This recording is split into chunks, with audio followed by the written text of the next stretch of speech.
Սյունիքի մարզպետ Սուրիկ Խաչատրյանը 3 սպառնացել է մարզի համայնքների ղեկավարներին եւ մինչեւ հոկտեմբերի 20-ը ժամանակ տվել եկամուտները 100%-ով հավաքագրելու համար։ Նա գյուղապետերին մեղադրել է մի ամբողջ տարի քնելու մեջ, թերևս ակնարկելով նախորդի Վահե Հակոբյանի պաշտոնավարման ժամանակաշրջանը, ով մարզպետ էր դարձել անցած տարվա ամռանը Սուրիկ Խաչատրյանի տան մոտ Ավետիք Բուդաղյանի սպանությունից ու Խաչատրյանի հրաժարականից հետո։ Ինչ է նշանակում 2%,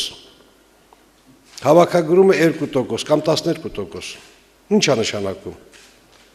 Ուրեմն ուզում եմ, որ ինքներդ ձեզ ձգեք, թափտակ, որ նորից էլի պետք է միասին աշխատենք,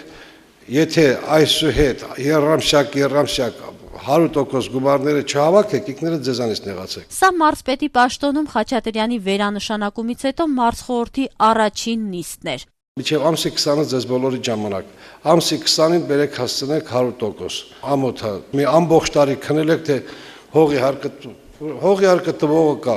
Համայնքի ղեկավարներին ձգվելու կոչ անելու նախօրեին հոկտեմբերի 6-ին էլ Սուրիկ Խաչատրյանը հացի արտադրությամբ զբաղվող գործարարներին էր հավաքել մարզպետարանում։ Այս հավաքի արդյունքում մարզում երեկվանից փոխվել է հացի գինն ու ավելացել քաշը։ Այսինքն, եթե նախկինում 240 դրամ արժեր կես կիլոգրամ հացը, ապա արդեն 2 օր է սյունեցիները 600 գրամ հացի համար են 240 դրամ վճարում։ Թե արդյոք Խաչատրյանի այս հրահանգը կատարելը բացասաբար չի անդրադառնալու տնտեսվարողների վրա, նրանցից ոչ ոք տեսախցիկի առաջ չի պարզաբանում։ Հացի արտադրամասերում ժպիտը դեմքներին հավաստիացնում էին, որ ամեն ինչ լավ է։ Գնորդներն էլ բնականաբար գոհ են այս փոփոխությունից։ Այսօր արդեն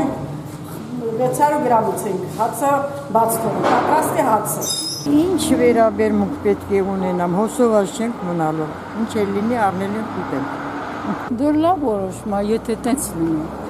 Մեր զրուցակից տնտեսագետները մինչդեռ տարակուսած էին, թե ինչպես կարող է ազատ շուկայական տնտեսություն ունեցող երկրում առաջին անհրաժեշտության ապրանքի հացի գինը կախված լինել մարզպետի ցանկությունից։ Նրանք չէին կասկածում, որ Սուրիկ Խաչատրյանը փորձում է Բուդաղյանների հետ կապված արյունալի միջադեպից հետո իր ու հարազատների մասին շրջանառվող զանազան քրեական պատմությունների ֆոնին բարձրացնել իր հեղինակությունը սյունեցիների աչքում։ Շատ բնական է, որ տենց է պետք է բռնատիրական համակարգի ձգտող պետության մեջ, այդպես էլ լինում է, ղեկավարի ցանկությամբ գները բարձրանում, իջնում, եւ